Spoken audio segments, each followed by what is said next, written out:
And good afternoon, everybody. We are live on Facebook for today's webcast. And today we are talking all things self-employed.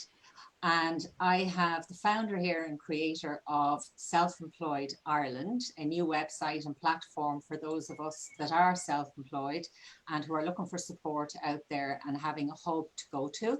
So Eddie Mulrooney, you are very welcome to the Well Expo webcast. Pleased to meet you. You too. Yeah, good to be here on this fine sunny morning. Isn't it glorious? It's absolutely wonderful up here in the northwest, and you're not too far from me because you're only down in Sligo. Yeah, we're just down the road from you, so that's absolutely fabulous. I've been out this morning already, and it's good for the heart, if nothing else. It certainly is. So a bit about your background. How did you end up starting the site and coming up with this idea for Self-Employed Ireland? I've been self-employed myself probably for most of my adult life. I've been working in bars and restaurants and running my own. I had a couple of franchises, and for the last 15 years, I've been running a simple business, car valeting and car wash, employing 4 or 5 people. And that all came to a pretty abrupt end in September, and I couldn't renew a lease, so I had to close the shop. Put the lads on the live exchange and try and get on with my life. And for about 2 months, I was completely baffled what I was going to do with my life. Being busy, and like all self-employed entrepreneurs, where mind is normally taking over and looking for the next, not necessarily big idea, but idea that's going to keep us going. So I was sitting here where I'm sitting now with the laptop, and I had an epiphany moment, I suppose, if anything else. I'm going, I have it. I know exactly what I want to do. And it was an idea that I had from previous years about getting the self-employed people onto the one platform. There are loads of businesses out there have their own societies, like the motor industry and the farming industry and SME and IBEC and hair and beauty and so on and so on and so on, but they all don't talk together. And while they all have a lot of the same issues over taxation and insurance and employment issues and employees, there's nobody talking as a community, as a group, and they're all off trying to do their own things, and some do it very, very well. And I thought if I could get everybody onto the one platform and start talking to each other, we could actually solve a lot of problems together. There's a huge amount of knowledge here in Ireland. We've over 300,000 self-employed people. So that knowledge base alone is astronomical, if nothing else. And it's not just about the small guy or the big guy. I mean, what I'm looking to do is take everybody in together. So your carpenters and your plumbers and your car washers and your hair and beauty, as well as your small and medium enterprises as well. Because those guys know how the employment laws work and they know how to get big business going together. So that's how I started, and I hadn't planned to roll the business model out until July, August. And my plan was to go county by county and set up meetings and in local hotels and get on the local radio stations and say, look, this is what I'm at, this is what I'm about. Can we come and meet, and invite all the self-employed people to meetings and get them to join the network from there. So it was a slow, organic process. That was the whole idea. And over a couple of months period, but along comes COVID. The site is half built. The platform is there. And you decide, right, we just let it sit there and wait for COVID to end. And everybody is going, and everybody's in a panic. And you're going, all right, when will COVID end? And here we are 3 months in, and we still don't know when COVID's going to end. So I launched it on a breakdown, on a lesser model. So we cut out a lot of the stuff like the meetings and we just put it up. We did a press release and we put it out there to the public, to the self-employed public. And it's going to be a slow, organic process. Ideally, I would like to do this in 6 months. And I keep telling people over the years, it takes 3 years to build a business, for it to be at a profitable stage. And I'm trying to do this in 6 months Yeah, but yeah, it's probably going to take a little bit longer, so. yeah. And actually, I was trying to think, where was it? I think it might have been on LinkedIn. I came across it first. I can't remember, was it there? Because I go across so many different social media platforms personally and in Yeah, business. And I was trying to think back, which one was it that I saw it. So I saw it. Now, I joined it a yeah. few months ago. Actually, probably, I think not long after you started it. And Hmm. I joined it. And it's great because, like, what I see, and as I said to you, like, I wasn't going to kind of talk as someone that is in it, because I'm still looking at it from the outside, and it's all Yeah, new and it's exciting and it's starting.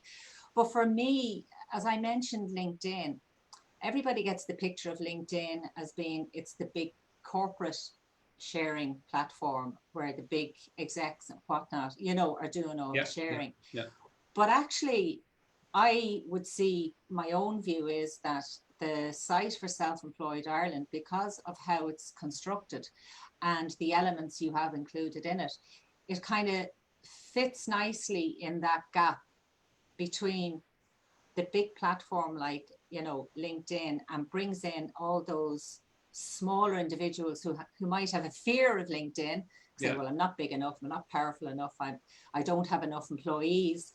But actually, that's where the site, for me, sits nicely. Yeah, I said LinkedIn and the other social media platforms like Facebook and Twitter, and while all businesses are on them, there's it can be a lot of chatter, and certainly when COVID came first, there was so much chatter, and I think what I have is that it's more compounded towards the business people, and there shouldn't be really any really, that's a word I suppose. There shouldn't be a lot of bullshit on it, really and truly. It should be business people talking to business people. And what I find is that when a business person talks to another business person, they know exactly where they're coming from. They don't have to explain things. And while Twitter, there's a lot of stuff on it that shouldn't be said in the first place. And Facebook can be no different. And there's a lot of good groups on both Facebook and on LinkedIn. And people are using them very, very well. And people are very used to being on these websites, on these platforms as well. But they're coming out of something good, which is a good group, and then they're coming back to a lot of the rubbish that's the sea. And if we can get people, all these self-employed people in Ireland, onto the one platform, we'll cut out a lot of that dribble that's often said on social media sites. And again, a business person talking to a business person, they know exactly what they want and say what they want, and they'll probably get a very good, respectful answer as well in the process. So it's just getting people to that process and getting them on, and then getting them to engage, which is most important. Yeah, and funny, I was reading one of your blogs. I have it because there's some great blog posts up on the site at the moment, and it was just one phrase that really caught my eye. And actually, it was the blog written by yourself, and Okay. it was where the self-employed would be coming together to work as teams in their chosen profession, but with a collective mind. And I kind Yeah. of thought that was really good, because take carpenters, for example, and they're scattered far and wide. And I suppose possibly it's one of those trades where they do feel, yeah, I'm on my own, like off I go, do my job, come home, or whatever it is. But actually, as a collective together, they know themselves what it is they need within their industry. So I think, Absolutely. yeah, having the groups like that. And would you say that's why maybe the county side of it would become even more important? But it's very important that businesses who live in a county, are connecting with each other. And in a lot of cases, they're not. And the small guy doesn't always give himself worth, whether it be the carpenter or the painter or the car washer. Um, they don't always see themselves as big business. But if COVID has proved anything here in Ireland, it's how important the small businesses really are.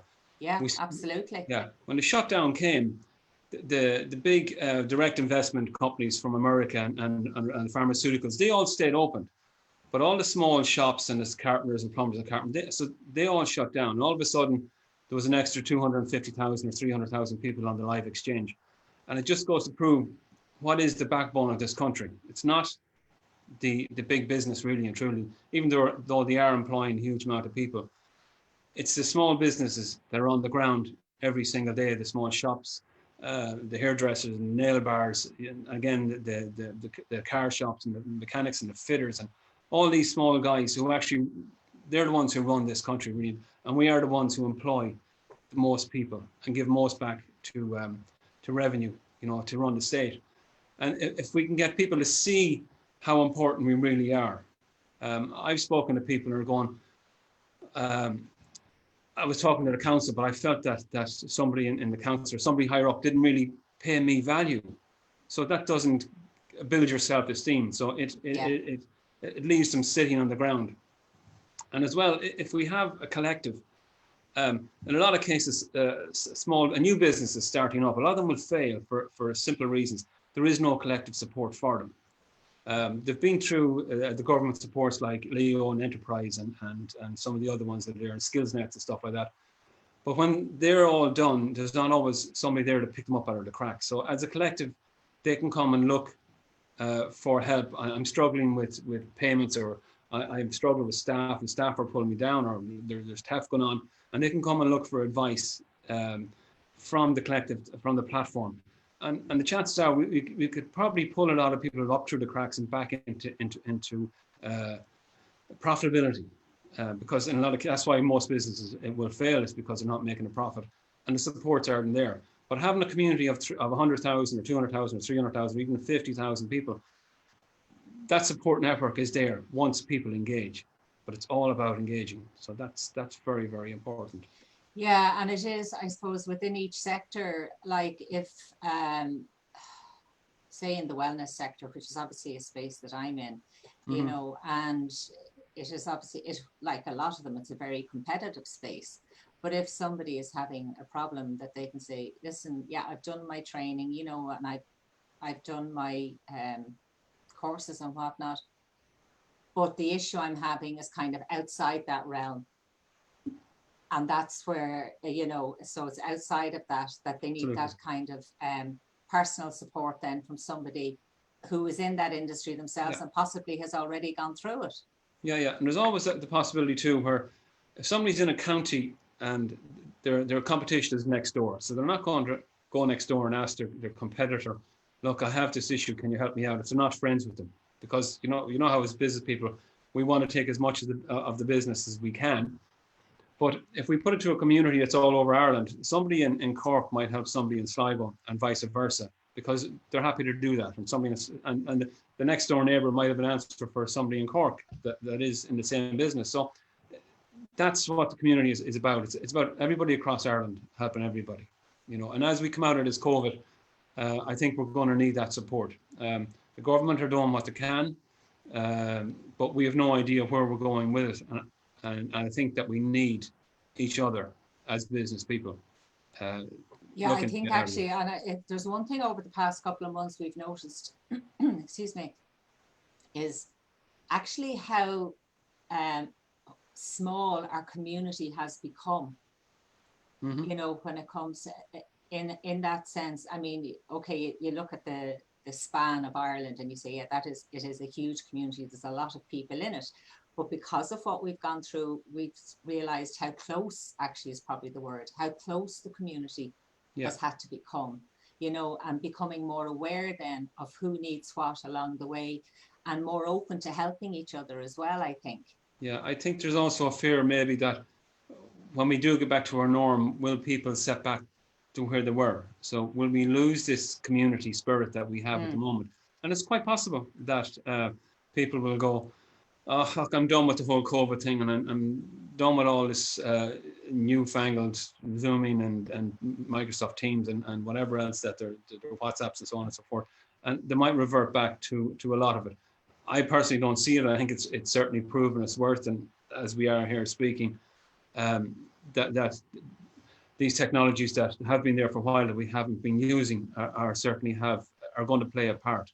But there's also that fear that people will just step back into the old and it'll become a distant memory. So we'll see. One of the things that you're doing as well is that you're hoping to get like discounts for, you know, as the body of members builds up, that you can actually approach then for, you know, different organizations, I presume, like, you know, phone or whatever it is, to get discounts and insurance and that for members.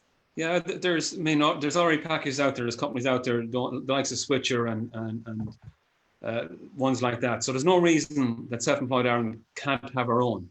So, I mean, if we have mass numbers, there's no service provider not going to turn around and say, look, we won't do a deal for you.